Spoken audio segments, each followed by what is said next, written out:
বাংলা টিভির নতুন এপিসোডে আপনাদের সবাইকে স্বাগতম। আপনাদের সাথে রয়েছি আমি জনি ইসলাম।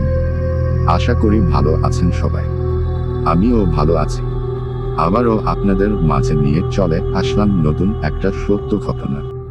আমি এই ঘটনাটির নাম দিয়েছি ভুতুরে মৃত্যুর বাড়ি। তো মহাসিন ভাইকে ধন্যবাদ এমন এক ঘটনা শেয়ার করার জন্য। আপনারা চাইলেও আমাদেরকে ঘটনা শেয়ার করতে পারেন আমাদের ইমেল অ্যাড্রেসে। আমাদের ইমেল হচ্ছে bhutbanglatv@gmail.com এ পাঠাতে পারেন। তো যেভাবে লেখা আছে আমি সেইভাবে পড়তে শুরু করছি। কোনো কিছু ভুল হয়ে গেলে ক্ষমা করে দিবেন। তো আমি ঘটনাটি শুরু করছি। সত্যি ঘটনা অবলম্বনে আমার এক পরিচিত চাচার সাথে ঘটে যাওয়া ঘটনা। তার মতো করেই লিখছি। ঘটনা 2005 সাল সদ্য নতুন বিয়ে করেছে মিজানুর রহমান। মিজানুরের বাড়ি বাড়িয়া আখাউড়া থানা। শ্বশুর বাড়ি ছিল কসবা থানা। অনেক দিন হলো বউটা বাবার বাড়িতে গেছে। আজকে সব কাজ শেষ করে ভেবেছে বউকে আনতে শ্বশুর বাড়িতে যাবে। মিজানুর নদীতে মাছ ধরতেন, কিন্তু আজকে ভেবেছিল আর মাছ ধরতে যাবে না, শ্বশুর বাড়ি যাবে। কিন্তু যারা মাছ ধরে তাদের মাছের প্রতি একটা নেশা হয়ে যায়। মাছ ধরা শেষ করতে করতে অনেক রাত হয়ে গেছে। তাও ঠিক করেছে আজকে বউকে আনতে যাবে, মানে যাবেই। মাছ ধরা শেষ করে বেরিয়ে পড়ল উদ্দেশ্য শ্বশুর বাড়ি। তখন অনেক রাত হওয়াতে রাস্তায় কোনো গাড়ি ছিল না, তাই হেঁটেই যেতে হচ্ছে। হাঁটতে হাঁটতে অনেকটা পথ চলে এসেছে। মিজানুর খেয়াল করলো তার পিছনে কেউ একজন হাঁটছে। এমন ফিল হচ্ছে পিছনে কেউ আছে মনে হচ্ছে। আমার ধারণা কখনো মিথ্যে হয় না। মিজানুর ছিল অনেক সাহসী, এই সাহসের জোরেই সে রাতে মিজানুর বেঁচে গিয়েছিল। আমি আর পিছনে ফিরে তাকাইনি। যাই হোক না কেন, পিছনে তাকানো যাবে না। পিছনে যে আছে আমি তাকে উদ্দেশ্য করে জোরে ডেকে বললাম, কে রে আমার পিছনে হাঁটছিস? সাহস থাকলে সামনে আয়। আমার সামনে এসে আমার সাথে সাথে হাঁটো। পিছনে থেকে কোনো সারা শব্দ পেলাম না, কিন্তু আমি জানি পিছনে কেউ আছে। এমন করে কিছুটা পথ পার হয়ে নদীর পাড়ে চলে আসছি। সামনেই ছোট একটা নদীর মতো আছে, সেই নদীটা নৌকা দিয়ে পার হতে হয়। আমি দেখলাম ঘাটে নৌকা আছে, কিন্তু মাঝি নাই। আমি নৌকায় উঠে আমার পিছনে থাকা অবয়বকে উদ্দেশ্য করে বললাম, তুই কি আমার সাথে নৌকাতে পার হবি, নাকি এই পারেই থাকবি? আমার সাথে পার হলে নৌকায় উঠে বসো। এবারও কোনো সাড়া পেলাম না, কিন্তু নৌকাটা একটু কেঁপে উঠে আর ভারী হয়ে গেছে। বুঝতে আর বাকি নেই যে নৌকাতে উঠেছে। আমি নিজের মতো নৌকা চালাচ্ছি আর মুর্শিদি গান গাইছি।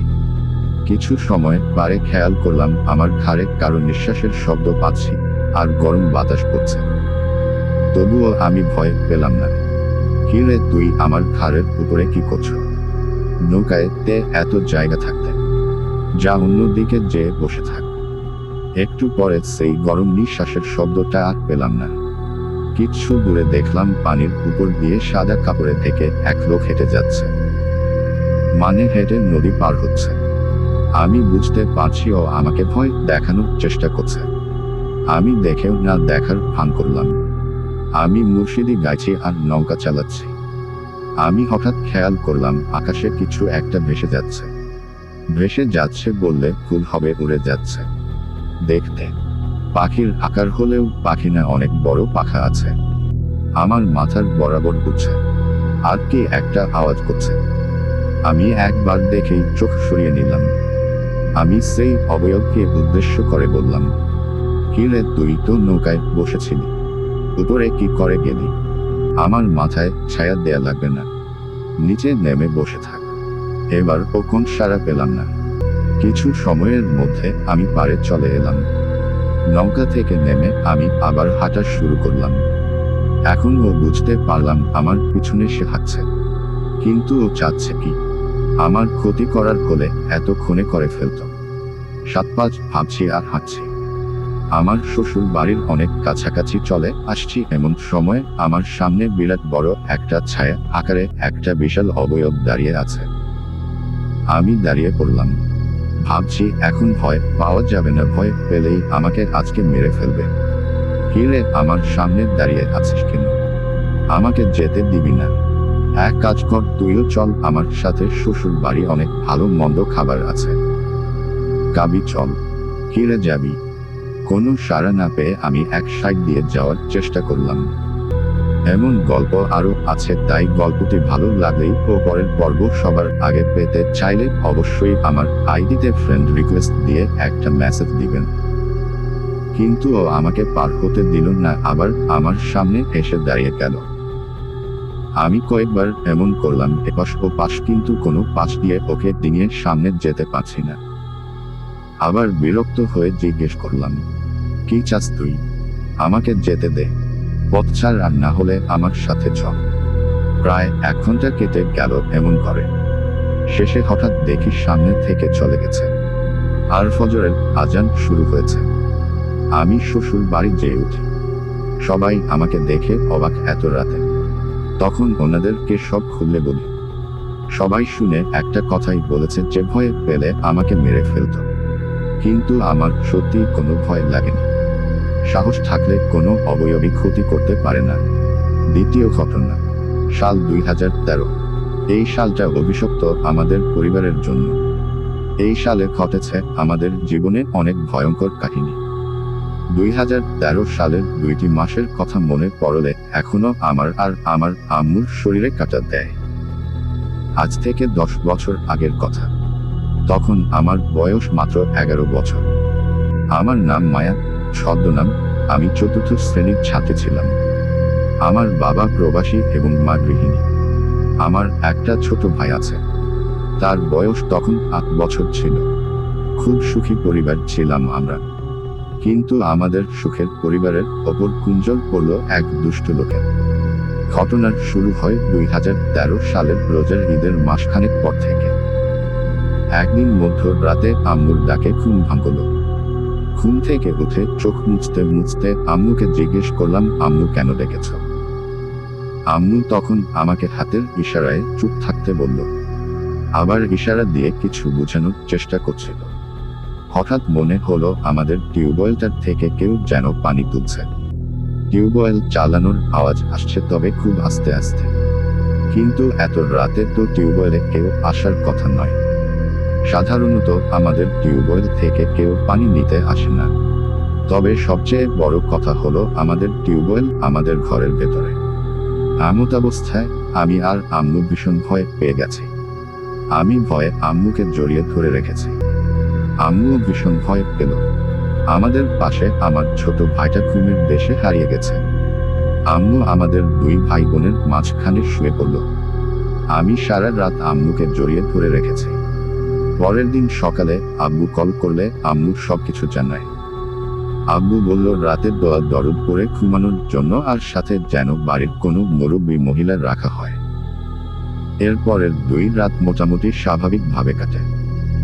তৃতীয় দিন সকালে যখন ঘুম থেকে উঠি, তখন আম্মু দেখে আমাদের চুলার, তখন লাকড়ির চুলা ছিল, ঠিক পাশে আর ঘরের দরজার সামনে, আবার আমরা যেই রুমে থাকি ঠিক সেই রুমের মধ্যে ছোট ছোট গর্তের মতো হয়ে গেছে। বলে রাখা ভালো আমাদের টিনের ঘর। তখন ঘরে বিদ্যুৎও ছিল না। আমার আম্মু ভীষণ চিন্তায় পড়ে যায়, হঠাৎ এই গর্তগুলো ঘরের মধ্যে কেন আসলো। এরপর আমার আম্মুর শরীর খারাপ হতে থাকে। দিন দিন আমার আব্বুর আর ভাইয়েরও শরীর খারাপ হতে থাকে। কিন্তু তখনও জানতাম না আমাদের সাথে কি হচ্ছে, আর সামনে কি হতে পারে। একদিন রাতে আমি ঘুমাচ্ছিলাম।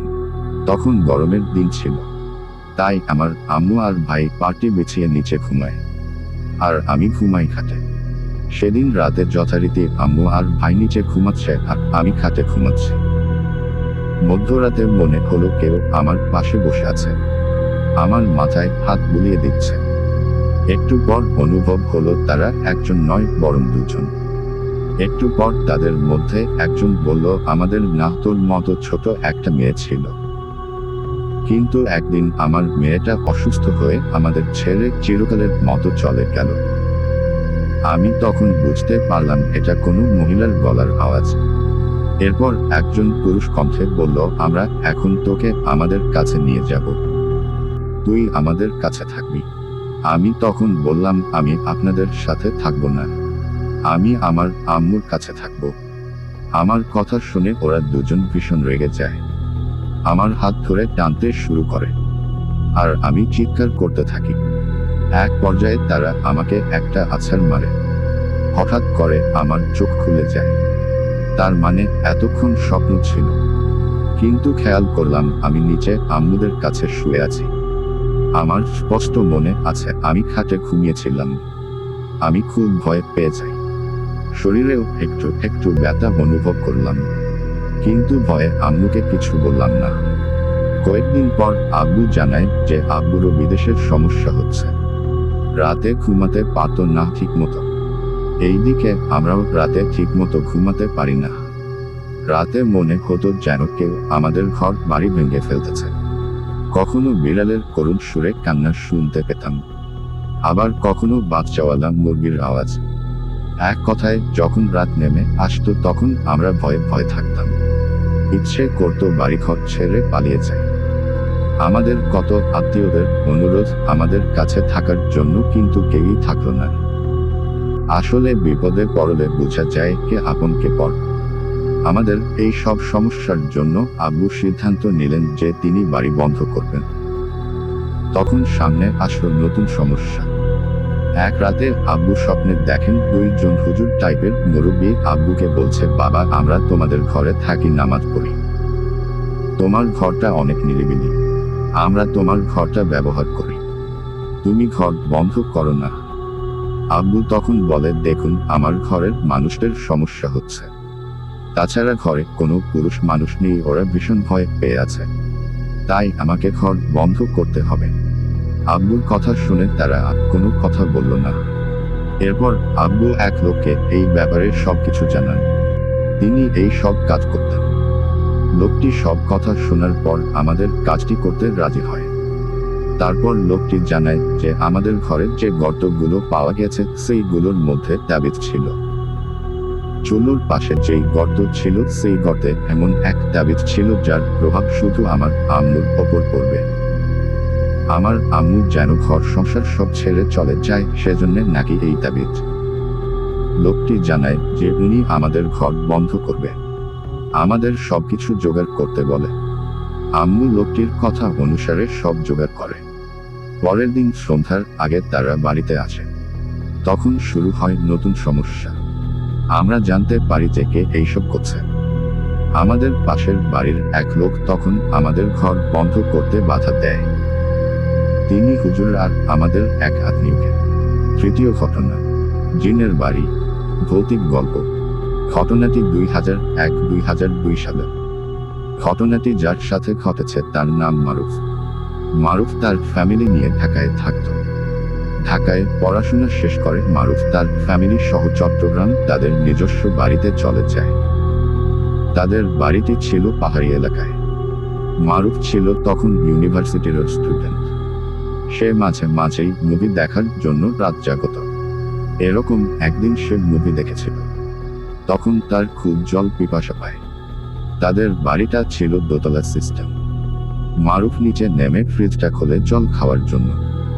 ফ্রিজ খুলে সে দেখতে পায় একটি মানুষের কাটা মাথা, যার নিচ দিয়ে ফোঁটা ফোঁটা রক্ত পড়ছে। এই দৃশ্য দেখে মারুফ সজোরে ফ্রিজটা বন্ধ করে বাড়ির সবাইকে নিচে ডেকে আনে দেখানোর জন্য। কিন্তু দ্বিতীয়বার ফ্রিজটা খোলার পর তারা এরকম কিছু দেখতে পেল না। সবাই তখন এই বিষয়টা মারুফের মনের ভুল বলে মনে করে, কিন্তু মারুফ শিওর এটা তার মনের ভুল ছিল না। মারুফ এতটাই ভয় পেয়েছিল যে সে তার মাকে বলে ফ্রিজটা বিক্রি করে দেয়। এর 1.5-2 মাস পরের ঘটনা। সেদিন রাতে মারুফ গান শুনছিল। হঠাৎ সে শুনতে পায় তার মা তাকে ডাকছে। বাইরে বেরিয়ে মারুফ দেখল তার মা নিচে দাঁড়িয়ে আছে। মারুফ একটু অবাক হলো, কারণ রাত বাজে তখন 1টা, আর এই সময় কি কারণে তার মা তাকে ডাকছে। নিচে নামলে মারুফের মা মারুফকে বলে, তোর জন্য নতুন ফ্রিজ এনেছি, দেখতো ভেতরটা পছন্দ হয় কিনা। মারুফ তখন আরো অবাক হয়। সে ফ্রিজটা যেই না খুলল, সাথে সাথেই হাত থেকে 10টা কাটা মাথা মারুফের শরীরের উপর এসে পড়ল। আর মারুফ এটা সহ্য করতে না পেরে সেন্সলেস হয়ে পড়ল। পরদিন সকালে যখন তার জ্ঞান ফিরে তখন সে তার মাকে গত রাতের কথা জিজ্ঞেস করলে তার মা বলে তারা কোনো ফ্রিজ কিনে আনেনি আর গত রাতে তার মা তাকে ডাকেওনি। তখন সবাই বুঝতে পারল এই বাড়িটাতে কোনো সমস্যা আছে। তখন মারুফ একজন হুজুরের সাথে এই বিষয় নিয়ে আলোচনা করে। হুজুর তাকে নিয়মিত নামাজ পড়তে বলে, বিশেষ করে ফজরের নামাজ আর কোরআন শরীফ পড়তে বলে। এর 2 মাস পরের ঘটনা। এর মাঝে মারুফের সাথে তেমন কিছুই ঘটেনি, তবে মাঝে মাঝে শুনতে পেত কেউ তাকে নাম ধরে ডাকছে। মারুফের মাঝে সিদ্ধান্ত নিয়েছে সে চট্টগ্রাম ইউনিভার্সিটি হোস্টেলে চলে যাবে। তো একদিন রাতে মারুফ বাথরুমে যাওয়ার জন্য ঘুম থেকে ওঠে। বাথরুমে গিয়ে সে দেখে বাথরুমের সিলিংয়ে একটি লাশ ঝুলে আছে যার কোনো মাথা নেই। মারুফ একটা চিৎকার দিয়ে নিচে নেমে আসে। নিচে নেমে দেখতে পায় তাদের বাড়ির বুয়া কান্না করছে, সে নাকি তার ছেলেকে খুঁজে পাচ্ছে না। সারা বাড়ি খুঁজেও ওই ছেলেকে পাওয়া যায় না। এরপর ফজরের পরে বাড়ির পিছনে নারকেল গাছের ঝুলন্ত অবস্থায় ওই ছেলের লাশ পাওয়া যায়। এই ঘটনার পর মারুফরা ওই বাড়িটা ছেড়ে চলে আসে। একজন হুজুরকে ওই বাড়িটার সম্পর্কে জিজ্ঞেস করা হলে হুজুর বলে বাড়িটা তৈরি করার সময় যখন বাড়িটা বাঁধে তখন এই বাড়িতে 3600 জিন আটকে পড়ে এবং তারা কিছুতেই ওই বাড়িতে কোনো মানুষকে আলো করতে চায়নি, আর এই কারণেই মারুফরা ওই বাড়িতে থাকতে পারেনি। The end. নেক্সট নাম্বার পাঠের জন্য অপেক্ষা করেন, খুব তাড়াতাড়ি নিয়ে চলে আসবো। আর ভিডিওগুলো ভালো লাগলেই অবশ্যই চ্যানেলটিকে লাইক আর সাবস্ক্রাইব করবেন। ধন্যবাদ।